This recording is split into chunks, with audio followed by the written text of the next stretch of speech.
고린도전서 4장에서 예수 그리스도의 일꾼, 예수 그리스도의 동역자, 그리고 그리스도의 집의 비밀을 이제 맡은 자,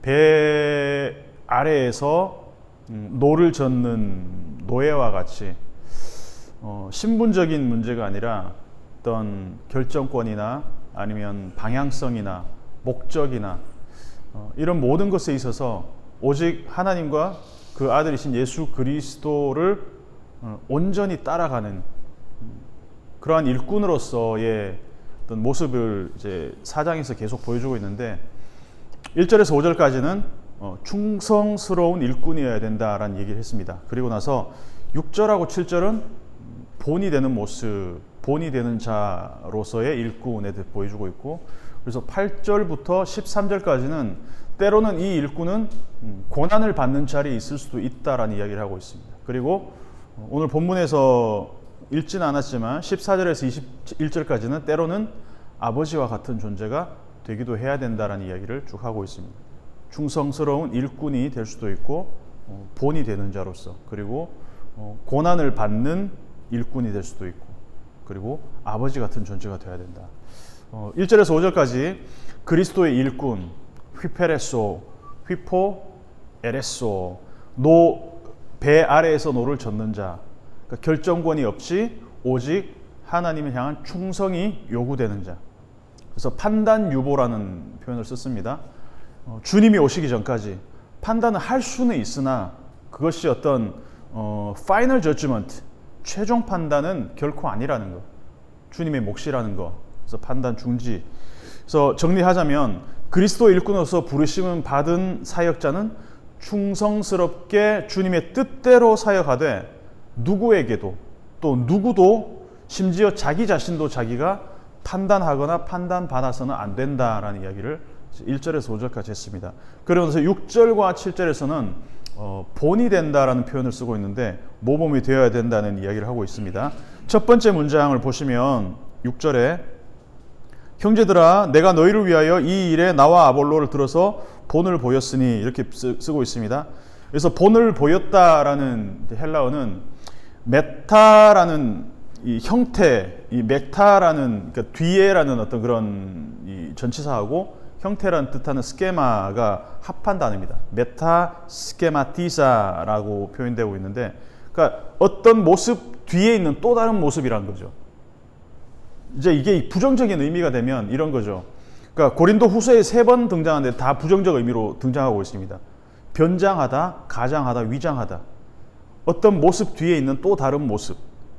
근데 이게 완전히 그냥 부정적인 의미로만 쓰인 게 아니고 긍정적인 의미로 여기서는 쓰이고 있는데, 신약의 5번 중에 고린도 후서에서만 3번 쓰이고 있어요. 그때 다 가장하다, 위장하다. 그러니까 거짓 사도가 그리스도의 사도로 가장한다. 사탄이 빛의 천사로 위장한다, 가장한다. 사탄의 일꾼이 의의 일꾼으로 가장한다. 이런 뜻으로 쓰였어요. 근데 오늘 본문에서는 부정적인 의미는 아니죠. 오늘 본문에서는 트랜스폼의 의미가 좀 더 강합니다. 그러니까 변형시켰다. 이런 거죠. 트랜스폼 하니까 1차원적으로 트랜스포머를 예를 들어서 설명하자면, 원래 트랜스포머는 뭡니까? 원래 기능은 변신하기 전에는 자동차잖아요. 옵티머스 프라임은 트럭이고 범블비는 노란색 자동차잖아요. 그런데 운행 모드에서 이제 적들이 나타나면, 디셉티콘이 등장하면 어떻게 됩니까? 배틀 모드가 되면은 갑자기 막 일어나가지고 이제 배틀 모드로 변하는 거죠. 기능이 바뀌는 거죠. 그러니까 사도들이나 일반 성도들이나 똑같은 사람이잖아요. 그냥 차이가 없습니다. 그렇지만 하나님의 일을 하기 위해서 어떤 또 다른 모습으로 변형할 수도 있다. 그러니까 기능적인 변형을 할 필요가 있다라는 이야기를 하는 거죠. 우리 찬양 인도하신 우리 윤 목사님 같은 경우는 뭐 집에서는 남편이고, 또 예배 때 찬양을 인도할 때도 있고, 또 학교를 다닐 때는 또 학생이 될 수도 있고, 또 청년들을 가르칠 때는 또 설교자로 변할 수도 있고, 그러니까 모두가 기능에 따라서 달라지는 거죠. 바울과 아볼로가 특별히 어떤 다른 사람들보다 나아서가 아니라 그래서 나은 존재이기 때문에 사역자로 부른 게 아니라는 거죠. 기능적으로 뛰어난 기질과 부분들이 있고 또 학문들을 함에 있어서 어떤 하나님의 일을 하는 데 있어서 이것들이 기능적으로 어떤 역할을 하는 부분이 있다라는 거죠. 특별하게 그걸 극대화시킨다는 거죠. 그래서 기능적으로 특별히 뛰어난 은사를 주신 분도 하나님이시다. 고린도전서 후반부에 이제 은사에 관한 게 쭉 나오잖아요. 뭐 방언에 관한 거, 예언에 관한 거 이런 거 쭉 나오잖아요. 그러니까 왜 이런 은사들을 주셨을까? 왜 주셨을까? 아, 나 이런 은사 있어. 난 예언도 해. 나는 방언도 해. 나는 뭐 병 고치는 은사가 있어. 이것들이 어떤 내가 할 수 있는 이런 은사들을 내가 드러내기 위해서가 아니라 궁극적으로는 서로가 사랑으로 섬기기 위해서. 그죠? 그러니까 6절 앞부분을 다시 번역해 본다면 이런 표현입니다. 형제들아, 내가 너희의 유익을 위해서 나와 아볼로를 섬김 모드 기능으로 변형시켰다. 이렇게 이제 한번 의역을 해볼 수 있을 것 같아요. 그러니까 내가 기능적으로 내 모드가 바뀌는 것은 너희를 섬기기 위해서다.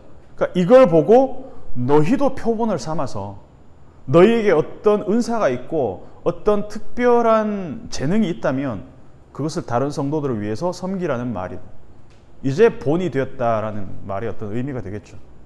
그 이유가 뭐냐? 너희로 하여금 기록된 말씀 밖으로 넘어가지 말라고 한 것을 우리에게 배워 서로 대적하여 교만한 마음을 가지지 말게 하려 합니다. 그래서 교만한 마음이라고 하는 이 푸시오란 말은 이것도 신약에서 7번 써 있는데 고린도전서 4장에만 3번 쓰였습니다. 그러니까 절반이 여기서 쓰인 거죠. 18절에 보면 어떤 이들은 내가 너희에게 속히 나아가지 아니할 것 같이 스스로 교만하여졌으나 19절에는 교만한 자들의 말이 아니라 오직 그 능력을 알아보겠습니다. 그러니까 원래 이 푸시오라는 말의 뜻은 이런 거예요. 부풀어 오르는 거. puff up, 그러니까 blow up, puff up 이런 의미입니다. 그러니까 실제보다 나를 크게 부풀리는 거. 그게 교만이라는 거죠. 왜 부풀릴까? 내가 나를 부풀려야 남보다 크게 보이니까. 그러니까 실제보다 나를 부풀려서 과대한 나의 모습을 보여주려는 거죠. 제가 중고등학교 때 이렇게 저보다 키가 큰 애들이나 덩치가 큰 애들이 있으면 왜 그랬는지 이해는 잘 안 갔는데 괜히 기죽지 않으려고 막 이렇게 까치발하고 이렇게 막 걸어 다녔어요. 저만 그랬는지 모르겠지만 괜히 저도 그렇게 작은 키다라고 생각한 적은 없는데 우리 나이 때는 제 키는 그냥 딱 중간이었어요.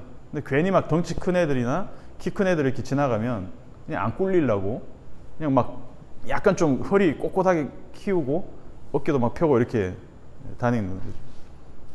실제보다 나를 부풀리려는 거는 사람의 본능일 뿐만 아니라 동물들도 생존 경쟁하는 동물들도 똑같습니다. 왜? 나를 좀 더 크게 부풀려야 생존에 도움이 되는 거죠. 그러니까 새들 위험하다 싶으면 어떻게 합니까? 날개 이렇게 막 펴잖아요. 이렇게 그 자기를 부풀리는 거죠. 고양이도 뭔가 위협적인 어떤 상황이 되면 어떻게 합니까? 그렇죠. 잘하시네요. 등 막 이렇게 해가지고 하잖아요. 왜 그래요? 생존에서 살아남기 위해서. 위험한 순간이 되었을 때 내가 나를 부풀려야 내가 더 생존에 유리하거든요. 우리 SNS에서 우리 그렇잖아요. 그냥 있는 그대로 나를 보여주면 나를 어떻게 볼까? 나를 조금 더 부풀려서 보여줘야 되니까 최대한 자연스러운 것처럼 하면서 나를 부풀려서 보여주잖아요. 과장되지 않은 것 같이 과장해서 보이는 거. 그래서 막 자고 일어난 거 셀카 찍어 놓은 것처럼 하면서 1시간 전에 일어나가지고 풀 메이크업 하고 가장 이쁜 모습 해가지고 그냥 자연스럽게 찍은 것처럼 이렇게 올리잖아요. 부풀려서. 네, 그죠? 아볼로와 바울이 고린도 교회 성도들한테 가르친 것은 서로 자신을 부풀려서 상대보다 내가 낮게 보이려고 할 필요 없다. 그렇게 하지 말라는 거예요. 모든 분쟁이 여기서 시작된다는 거예요. 반대로 나보다 남을 낮게 여기라. 차라리 나보다 남을 더 부풀려라. 이거 하나, 나보다 남을 낮게 여기는 거, 이 낮게 여기는 거 말고 낮게 여기는 거.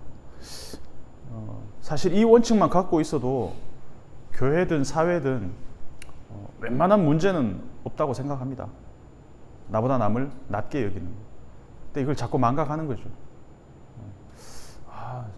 누군가 우리 설교하는 사람들 특징은 또 누가 설교하고 있으면 저게 맞는 얘기야? 뭐 괜히 이렇게 마음속에서 한 번씩 또 원어 한 번 또 찾아보고 저게 맞는 얘기야 이러면서 나보다 남을 낮게 여기는 거. 7절은 세 번의 질문이 연달아서 나옵니다.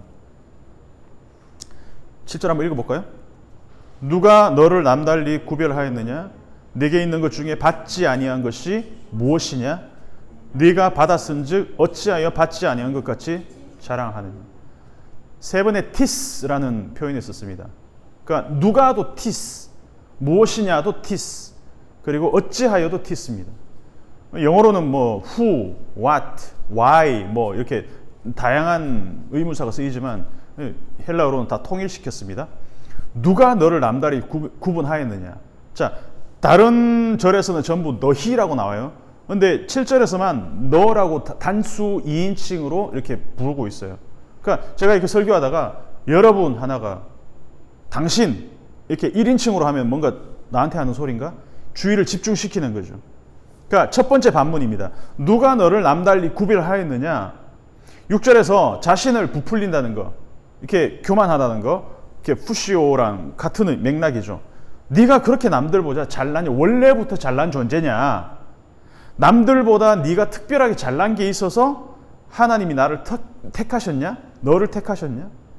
이 질문의 답은 뭐냐? 이렇게 질문한다는 건 뭐예요? 그렇지 않다라는 거죠. 하나님은 너를 대기업의 사원 뽑듯이 뭐 프로야구 뭐 드래프트에서 선수 뽑듯이 어떤 사회적으로 기능적으로 탁월함을 보고 하나님이 너희를 구별하시고 너희를 택하신 것이 아니다. 그냥 택하신 거다.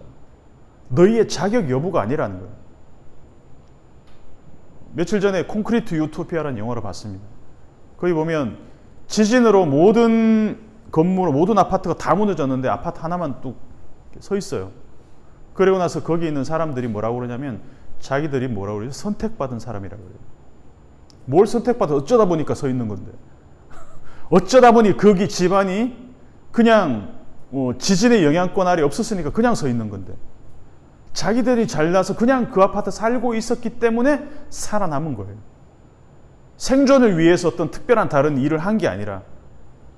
그런데 이 선택되었다고 믿기 때문에 주민과 외부인을 이렇게 구별하잖아요. 그러면서 막 아파트에서 몰아냅니다. 이게 인간이 갖고 있는 보편적인 본성이라는 거죠. 그러니까 하나님이 택하심의 기준은 나의 윤리적 탁월함과 나의 어떤 기능적인 그리고 하나님께 구별되어서 택함 받을 만한 자격이 있어서가 아니라 절대적으로 하나님의 주권적 선택일 뿐이다라는 거예요. 자랑할 것이 하나도 없다라는 겁니다. 첫 번째 반문입니다. 두 번째는 너에게 있는 것 중에 받지 아니한 것이 무엇이냐? 자기 자신을 한번 떠올려 봤으면 좋겠습니다. 한번 떠올려 봅시다. 내가 이거는 그래도 남들보다 낫지라고 생각하는 거 하나 정도 생각나지 않습니까? 어때요? 없어요. 나는 이거는 그래도 남들보다 좀 잘하지. 하나씩 있잖아요, 솔직히. 제가 신학교 1학년 때 기도하면서 하나님 저한테 말씀을 좀 바로 볼 수 있는 눈을 열어주십시오. 지혜를 주십시오. 이런 기도를 좀 많이 했습니다. 지금도 말씀을 허투루 보지 않기 위해서 좀 애를 쓰는 편이긴 한데, 그리고 원어 연구도 최대한 게을리하지 않으려고 애를 쓰고 있습니다. 막 그렇게 신학자처럼은 아니겠지만. 근데 제가 1학년 동계 어학 강좌 때 히브리어가 너무 어렵고 너무 힘들어서 히브리어 공부를 하다가 제가 분신사발을 했어요. 막 손으로 막 이렇게 뭔가 이렇게 막 씌인 사람처럼 막 이게 분노에 차서 연필로 막 이렇게 책을 그걸 막 찢었어. 예. 그래서 그 찢은 책을 제가 오늘 갖고 왔는데 보여주려고 이게 증거로 보여주기 위해서 갖고 왔는데 그런 적이 있습니다. 그때 같이 방 쓰던 룸메이트가 나중에 저한테 얘기를 하는데 형님 그때 히브리어 책에다가 분신사바 하실 때 저 속으로 엄청 기도했어요 그러는 거예요. 제가 너무 미안해가지고 지금 생각하니까 너무 그때도 되게 미안하고 좀 무안했어요. 아, 내가 왜 그랬을까? 근데 어떻게 히브리어로 된 구약에 관심이 생기고 또 구약 신학을 공부를 하고 돌아보면 제 안에 열정을 불어넣기 위해서 스스로 노력한 게 아니라 스트레스를 하나님이 열정으로 바꿔주신 것 같아요. 제 기도를 들으시고 지금도 저는 뭐 35년 동안 저는 노래를 배워왔지만 제가 남들보다 그래도 좀 잘한다고 여기는 노래를 이렇게 해오지만 목감기 걸리면 똑같습니다. 성대 접지가 안 되면 일반인들 뭐 음치나 저나 차이가 없어요. 성대가 이게 붙지가 않으면은 똑같아요. 나에게 비롯된 게 하나라도 있나? 한번 생각해 봤으면 좋겠습니다.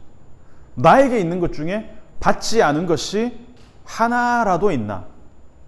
내가 이 나라에 태어난 거, 내가 갖고 있는 몸, 건강, 다이어트는 좀 해야 되지만 지금 내가 누리고 살고 있는 거, 그 어느 것 하나도 나로부터 빌어낼 것은 없다.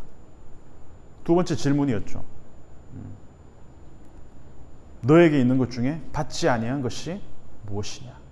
세 번째도 네가 받았은즉 어찌하여 받지 아니한 것 같이 자랑하느냐? 계속 질문해봤으면 좋겠습니다. 우리 스스로에게 내가 갖고 있는 중에 내가 받지 않은 것이 하나라도 있나? 내가 자랑할 것이 뭐가 있나?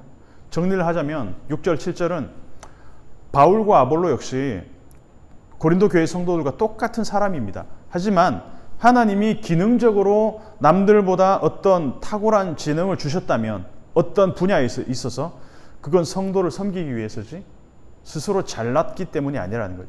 그러니까 너도 마찬가지다. 네가 잘나서 하나님이 너를 구별하여 택하신 것이 아니다.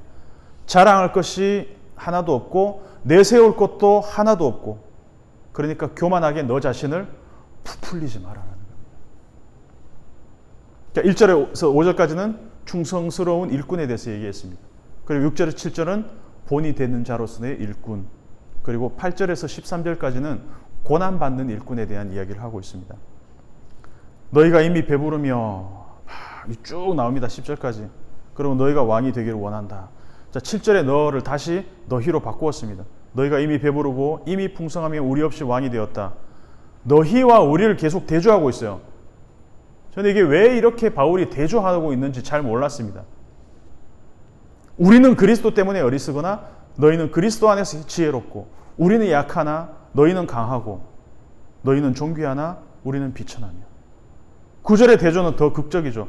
너희는 왕노릇하지만 우리는 세상의 구경거리가 되었다. 이 구경거리라는 것은 테아트론이란 말입니다. 영어의 테아터, 그러니까 티어터, 그래서 여기서 온 거죠. 그러니까 구경거리, 극장에서 구경거리 같은 존재로 검투사들과 맹수들 앞에 있는 콜로세움 같은 그 원형 경기장에서 구경거리가 되었다. 우리가 극장의 구경거리가 된 바울의 모습. 너희는 왕노릇을 하는 동안 반면에 우리는 끄트머리, 에스카투스, 저 끄트머리에 있는 구경거리고 전락한 모습, 마치 죽음이 얼마 남지 않은 사형수의 모습으로 자기를 표현하고 있습니다. 근데 바울은 왜 이렇게까지 극단적으로 대조적인 상황으로 우리와 너희를 비교하고 있을까? 이건 다음 주에 말씀을 드리겠습니다. 교회는 고린도 교회가 개척한 지 지금 2년, 3년 채 안 되었습니다. 그러면 어떻겠습니까, 여러분? 복음을 받아들이고 예수를 받아들이기 전까지 이 사람들은 그냥 그리스, 로마, 헬라, 로마 문화에 푹 젖어서 살던 사람입니다. 세계에서 가장 막강한 군사력, 막강한 정치력, 경제력, 문화적으로 풍성한 곳에 살면서 그리스와 로마의 유산을 누리고 살고 있는 이 사람들이에요. 고린도 사람들은. 이 사람들이 복음을 듣고 성도가 됐다고 했지만 여전히 아직 많이 성장해야 되는 유아적 단계에 있는 사람입니다. 그래서 아직 단단한 것을 먹지도 못하고 저절 먹고 있어야 되는 그런 미숙한 사람들입니다. 그 얘기를 바울이 했습니다. 그래서 이 사람들이 갖고 있는 세계관으로는 복음을 완전히 이해하지도 못했고 삶에서 아직 녹여내지도 못하고 있는 상황입니다. 그때나 지금이나 여러분, 복음은 보편적인 상식하고는 거리가 멀어요. 우리가 일반적으로 갖고 있는 상식적인 생각들하고는 복음은 거리가 멉니다. 뭐라고 얘기합니까? 여러분, 종보다는 왕이 낫잖아요. 왕 되고 싶어 하지 종 되고 싶어 하는 사람 누가 있습니까? 비천한 것보다는 존귀한 게 낫잖아요. 나는 막 비천하게 살고 싶어 이런 사람 누가 있습니까? 그죠? 돈 없는 것보단 돈 있는 게 낫습니다. 돈 조금 있는 것보다는 돈 많이 있는 게 낫잖아요. 죽는 것보다는 생존해 있는 게 낫잖아요. 이게 상식적이잖아요. 일반적으로. 그러니까 헬라적 관점이나 로마적 관점이나 21세기 자본주의 세계의 관점이나 똑같습니다. 여전히 세상 사람들 하나님과 상관없이 산다면 시대를 막론하고 인종을 문화를 막론하고 사람들의 보편적인 생각은 똑같습니다. 왕이 되고 싶고 존귀하고 싶고 돈 많고 싶고 죽기 싫고 이거 우리 보편적인 생각 아니겠습니까? 그런데 왜 성경은 바울은 왕이 아닌 종을 말하고 생존이 아닌 죽음의 이야기를 하고 가난하고 비천하고 업신여기고 고난을 당하고 심지어 만물의 찌꺼기 같이 되는 상황조차도 부끄러움이 아니다라고 떳떳하게 이야기하고 있는 걸까? 왜 그럴까요? 과연 복음이 뭐길래 바울이 이렇게 극단적인 고난의 이야기들을 쭉 열거하는 걸까요? 나 이만큼 고생한 사람이야. 내 경력 봐봐. 나 정처 없이 떠다니고 매 맞고 줄이고 헐벗고 정처 없고 수고하고 손으로 일하고 모욕당하고 그런데 참았다. 이게 내 경력처럼 내 프로필처럼 자랑하는 이야기가 절대 아니라는 겁니다. 왜 이런 이야기를 할까요? 어떻게 들으면 구질구질한 것처럼 보이는 이런 이야기를 왜 바울이 하고 있을까라는 거죠. 생명은 고난 없이 그냥 피어나는 건 하나도 없다라는 이야기를 지금 하고 있는 겁니다. 예수님은 고난 당하기 위해서 이 땅에 오셨죠. 그리고 예수님이 오신 그 목적과 계획을 달성하기 위해서 고난은 필수적이었습니다. 여러분, 고난은 그 자체로는 절대로 목적이 될 수가 없습니다. 나는 고난 자체가 목적이야. 나는 고생하는 게 그냥 내 인생의 낙이야. 이런 사람 없잖아요. 우리 아버지 평생 고생만 하다가 죽도록 고생만 하셨어.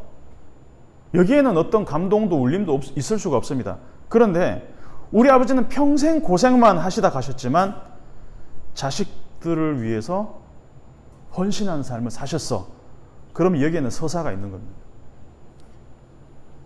그래서 기독교는 고난을 찬양하라거나 아니면 고난을 긍정적으로 미화시키는 종교가 절대로 아닙니다. 그러면 질문을 하나 하겠습니다, 여러분. 하나님이 내가 고생하고 고난 받는 걸 보시면서 와, 고난 받네. 즐거워하실까? 좋아하실까? 대답을 한번 해보시죠. 어떨까요? 막 웃고 계실까? 와, 저 봐라, 저 고난 받는다. 이러면서 하나님 웃고 계실까요? 제가 힘들었을 때 종종 그런 생각을 했습니다. 제 와이프한테도 그런 얘기 했어요. 하나님 재밌나?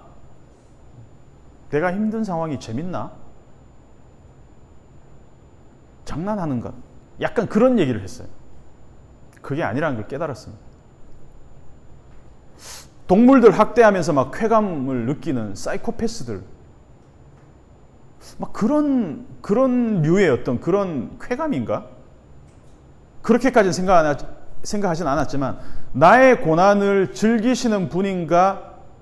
이런 생각을 할 때도 있었다라는 겁니다. 근데 말씀을 읽고 경험을 거듭할수록 제가 하나님을 많이 심각하게 오해하고 있었다는 생각을 들었습니다. 하나님이 고난을 즐기시는 분이라면 자기 하나뿐인 아들을 가장 극심한 고난으로 죽음에 이르게 했을까? 자기 아들을. 근데 결과를 보면 알잖아요, 우리는. 그분이 고난만 받다가 끝난 게 아니라는 거 우리는 봤잖아요. 생명의 부활로 그 죽음을 완전히 삼키 버리셨다는 거 우리는 봤잖아요. 이게 결과입니다.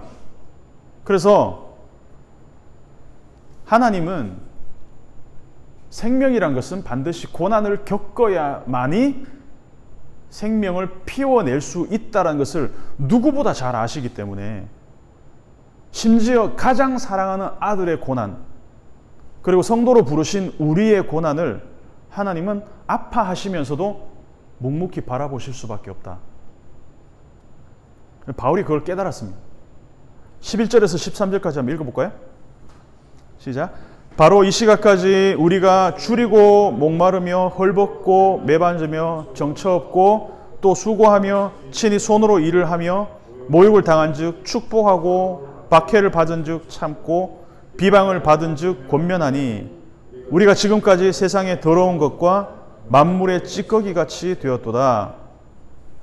여러분, 고난 자체가 목적이라면 지금 우리가 이 땅에서 하는 고생, 고난 자체가 목적이면 그거는 그냥 생고생이고 그냥 개고생일 뿐입니다. 아무 의미가 없습니다. 고린도전서 15장에서 바울이 부활에 대한 설교를 하면서 뭐라고 얘기합니까? 예수님이 만약 십자가에 죽으시고 그냥 끝났다, 살아나지 못하셨다면, 부활이 없다면 우리가 전파하는 것도 헛것이고 너희 믿음도 헛것이다, 이렇게 얘기합니다. 우리는 다 거짓 증거하는 사람들이 된다. 그러면서 만일 그리스도 안에서 우리가 바라는 것이 다만 이 세상의 삶뿐이면 모든 사람 가운데 우리가 더욱 불쌍한 자이리라, 이런 얘기를 했습니다. 그리스도 예수의 십자가를 생각하면 눈물이 나지만 내 죄의 무게를 생각하면 또 비통해야 되고 애통해야 되지만 생명의 부활을 생각하면 우리는 가슴이 뛰고 기뻐해야 됩니다. 김연아 선수가 트리플 악셀 한번 하기 위해서 턴을 몇 번 연습을 했겠습니까? 몇 번 연습을 했을까요? 밥만 먹고 하지 않았겠어요? 미친 듯이 하지 않았겠습니까? 근데 그 턴 연습만 하다가 청춘 다 갔어. 고생만 했어. 청춘을, 그 어린 시절을 그냥 빙판 돌다가 끝났어. 그리고 다른 직업 얻어서 이렇게 카페를 열었어. 그 얼마나 너무 허무하잖아요. 우리는 결과를 봤습니다. 십수년을 연습만 하다 끝난 게 아니라 어떤 자리에 오르고 어떤 영광을 누리는지 우리는 봤기 때문에 거기에 우리도 역시 하나의 서사를 부여할 수가 있다는 것. 우리는 겨울에 앙상한 나무를 보면서 어떤 생각을 합니까? 이거나 다 죽은 나무지만, 가짜지만 살아있는 나무로 보면, 겨울에 앙상한 나무를 보면서 어떤 생각을 합니까? 저거 죽었네. 아이고 앙상하네. 이렇게 생각 안 하잖아요. 뭐로 생각합니까? 내년에 다시 꽃이 피겠네. 봄이 되면 푸릇푸릇해지고, 여름이 되면 무성해지고, 가을이 되면 다시 또 낙엽이 떨어지고, 겨울이 되면 잠시 앙상하게 말라붙겠지. 그렇지만 봄이 되면 다시 살아나겠지. 왜? 우리 삶에서 경험해 봤으니까. 그래서 생명을 볼 수 있는 사람은 일시적 고난, 일시적으로 찾아오는 그 앙상함은 그것이 영혼을 삼키지 못한다는 것을 알고 있잖아요. 예수님도 제자들 전도 보내실 때 뭐라고 얘기하십니까? 이 동네에서 박해하면 즐겁게 두들겨 맞고 웃어라, 이렇게 얘기했잖아요. 뭐라고 얘기했어요? 이 동네에서 박해하면 저 동네로 가라, 이렇게 얘기했어요. 예수님도 자기 제자들이 고난받고 박해받는 거 싫어해요. 누가, 어떤 사람이 자기 제자, 자기 자식들이 고생하는 거 싫어합니까? 어떤 부모가 자식이 고생하고 두들겨 맞고 밥 먹고 노숙자처럼 사는 거 좋아할 부모가 어디 있습니까? 그런데 자녀가 성장할 수 있다면 때로는 피할 수 없는 고난에 직면할 때도 있다는 것을 알기 때문에 부모는 자녀들이 이겨내고 견뎌내기를 바랄 뿐입니다. 왜?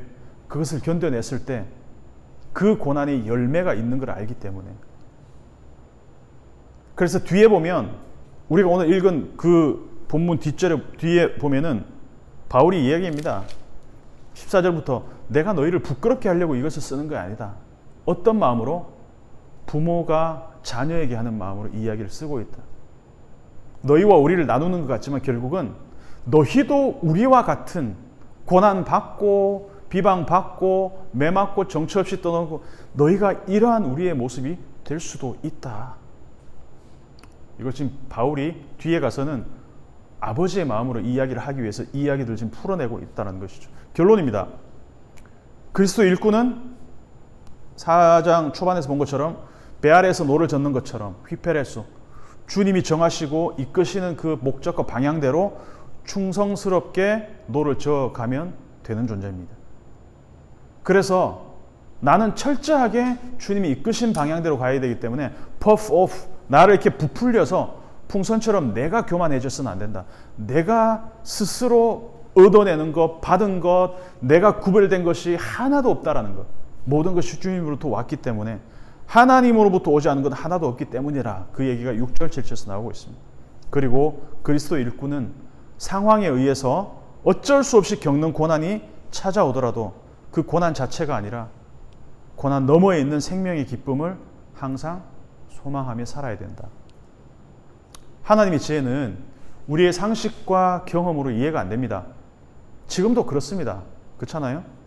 솔직히 복음을 듣고 믿은지 우리 모태신앙이기도 대부분 모태신앙이고 어릴 때부터 믿어왔고 그런데 지금도 이해 안 될 때 많잖아요. 우리의 경험으로 이해 안 될 때 많잖아요. 상식적으로 적응이 안 됩니다. 아직도 복음을 완전히 내 몸에서 녹아내기까지 적응이 되지 않습니다. 그래서 생명이란 거는 지난번에도 얘기했지만 예측 불가능한 어디로 튈지 모르고 그것을 기대하는 우리 일상교회 성도들이 됐으면 좋겠습니다.